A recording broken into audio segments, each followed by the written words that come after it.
Christian County Library Audiobooks presents Frankenstein, or The Modern Prometheus, by Mary Wollstonecraft Shelley. Read by Aaron. Chapter 2. We were brought up together. There was not quite a year difference in our ages. I need not say that we were strangers to any species of disunion or dispute. Harmony was the soul of our companionship, and the diversity and contrast that subsisted in our characters drew us nearer together.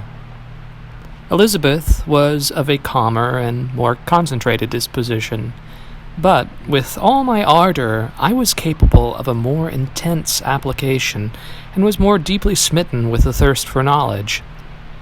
She busied herself with following the aerial creations of the poets, and in the majestic and wondrous scenes which surrounded our Swiss home. The sublime shapes of the mountains, the changes of the seasons, tempest and calm, the silence of winter, and the life and turbulence of our alpine summers, she found ample scope for admiration and delight, while my companion contemplated with the serious and satisfied spirit the magnificent appearances of things. I delighted in investigating their causes. The world was to me a secret which I desired to divine. Curiosity, earnest research to learn the hidden laws of nature, gladness akin to rapture, as they were unfolded to me, are among the earliest sensations I can remember.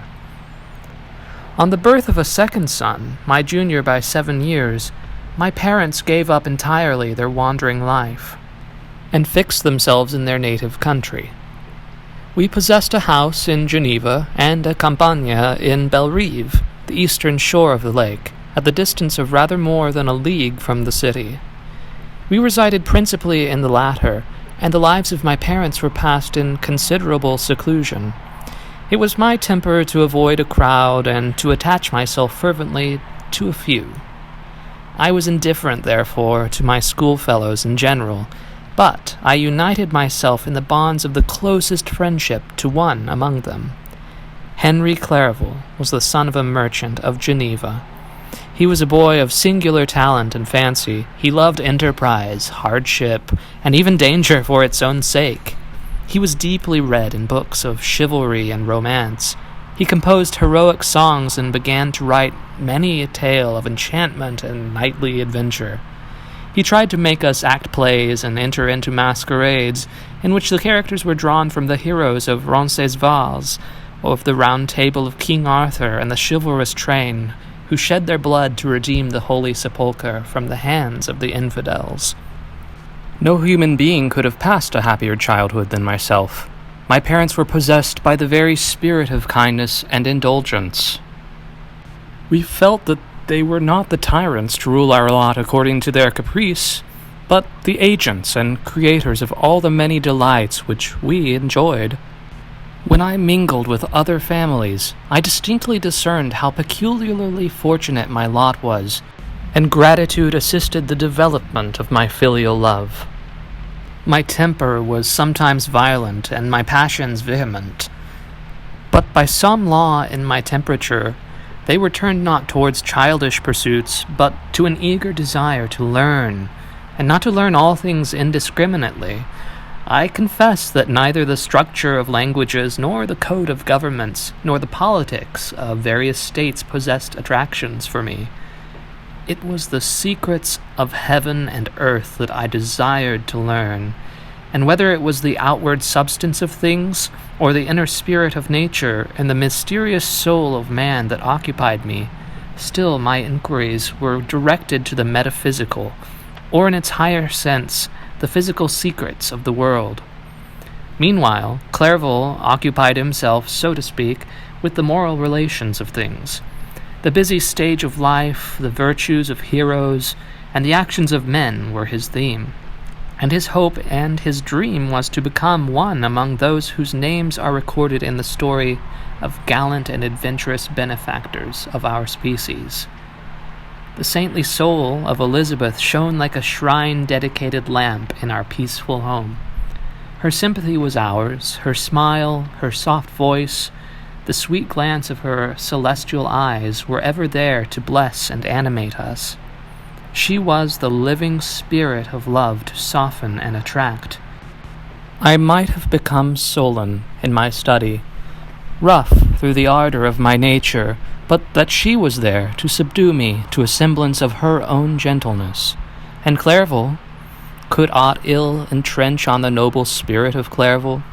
Yet he might not have been so perfectly humane, so thoughtful in his generosity, so full of kindness and tenderness amidst his passion for adventurous exploit, had she not unfolded to him the real loveliness of beneficence, and made the doing good the end aim for his soaring ambition. I feel exquisite pleasure in dwelling on the recollections of childhood before misfortune had tainted my mind and changed its bright visions of extensive usefulness into gloomy and narrow reflections upon self. Besides, in drawing the picture of my early days, I also record those events which led by insensible steps to my after-tale of misery. For when I would account to myself for the birth of that passion which afterwards ruled my destiny, I find it arise like a mountain river from ignoble and almost forgotten sources. But swelling as it proceeded, it became the torrent which in its natural course has swept away all my hopes and dreams and joys. Natural philosophy is the genius that regulated my fate. I desire, therefore, in this narration, to state those facts which led to my predilection for that science. When I was 13 years of age, we all went on a party of pleasure to the baths near Tonon. The inclemency of the weather obliged us to remain a day confined to the inn. In this house I chanced to find a volume of the works of Cornelius Agrippa. I opened it with apathy.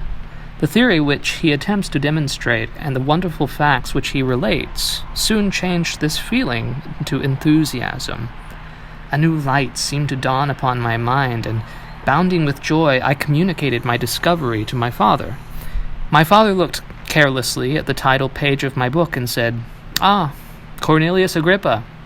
My dear Victor, do not waste your time upon this. It is sad trash."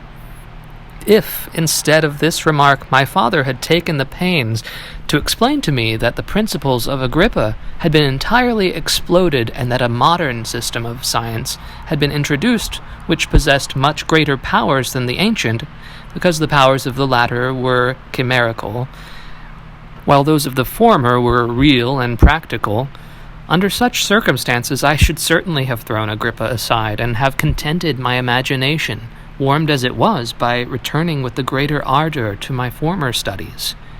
It is even possible that the train of my ideas would never have received the fatal impulse that led to my ruin. But the cursory glance my father had taken of my volume by no means assured me that he was acquainted with its contents, and I continued to read with the greatest avidity. When I returned home, my first care was to procure the whole work of this author, and afterwards of Paracelsus and Albertus Magnus. I read and studied the wild fancies of these writers with delight. They appeared to me treasures known to few besides myself. I have described myself as always having been imbued with fervent longing to penetrate the secrets of nature. In spite of the intense labor and wonderful discoveries of modern philosophers, I always come from my studies discontented and unsatisfied. Sir Isaac Newton is said to have avowed that he felt like a child picking up shells beside the great and unexplored ocean of truth.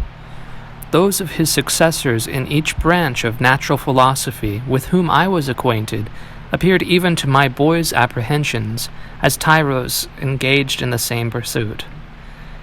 The untaught peasant beheld the elements around him and was acquainted with their practical uses. The most learned philosophers knew little more. He had partially unveiled the face of nature, but her immortal lineaments were still a wonder and a mystery. He might dissect, anatomize, and give names, but not to speak of a final cause. Causes in their secondary and tertiary grades were utterly unknown to him.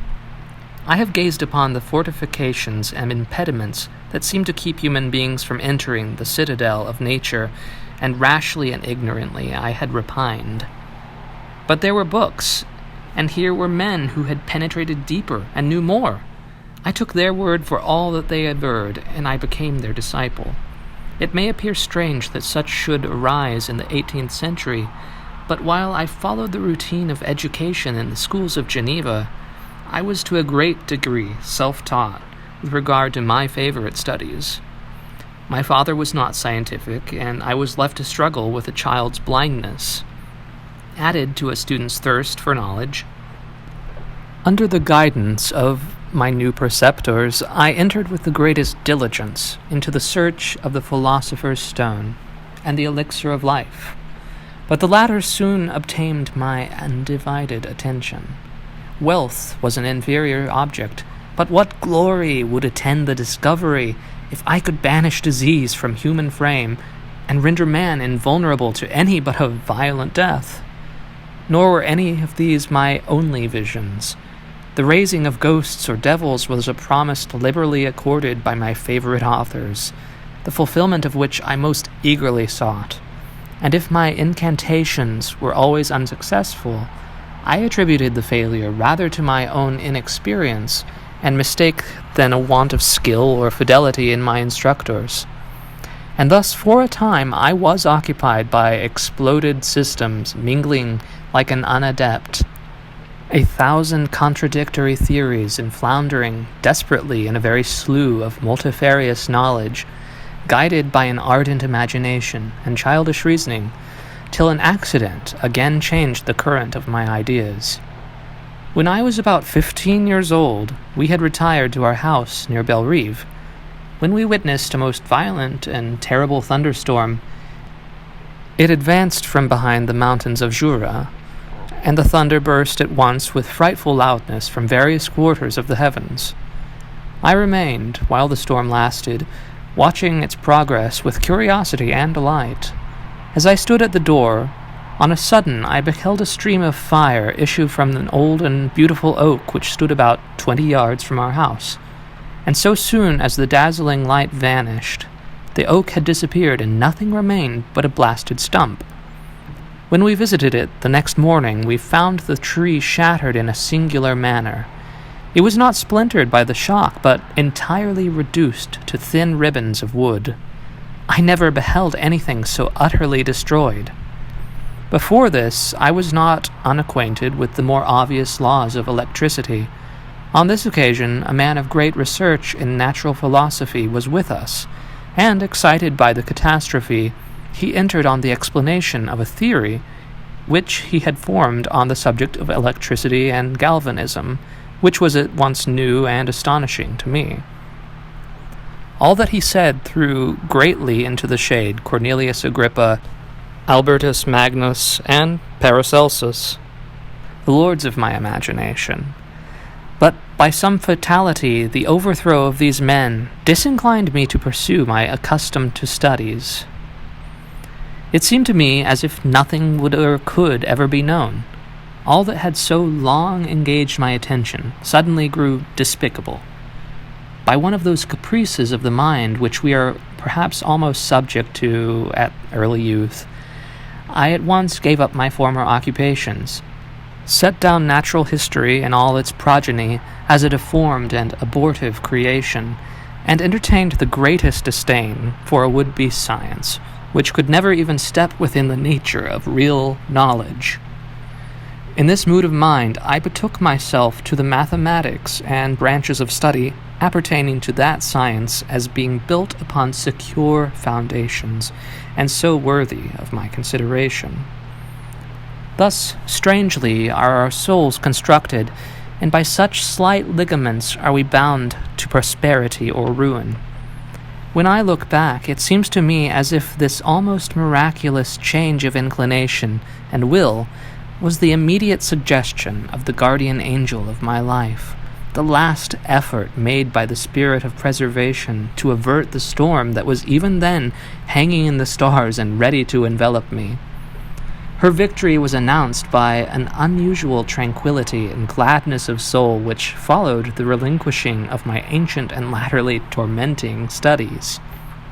It was thus that I was to be taught to associate evil with their prosecution, happiness with their disregard.